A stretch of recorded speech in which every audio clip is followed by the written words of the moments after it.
My name is Juan Pablo Letelier. I'm a member of Parliament for the last almost 30 years. Been an MP in the lower house for 4 periods, and now I'm a senator in my second term.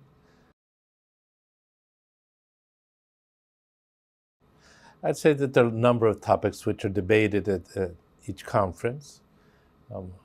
During our history as the IPU, one of my worries has been human rights of parliamentarians in particular, given that in democratic societies, when they have crisis, those who first fall in the tensions are the representatives of the people, our MPs.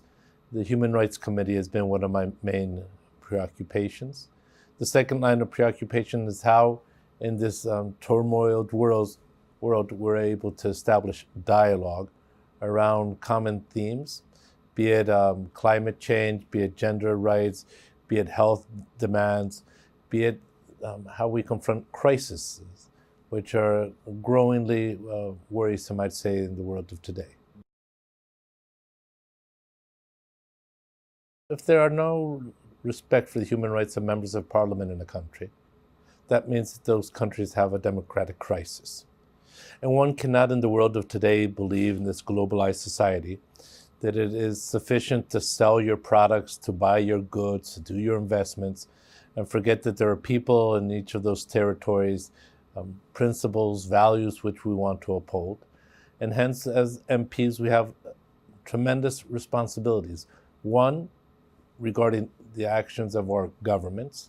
Two, I'd say reaching out in solidarity to the MPs of the countries which have difficulties.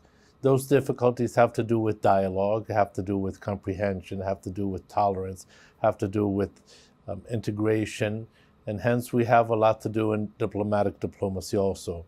So we have two fronts, with our governments and with our colleagues. I feel that the critics sometimes are right.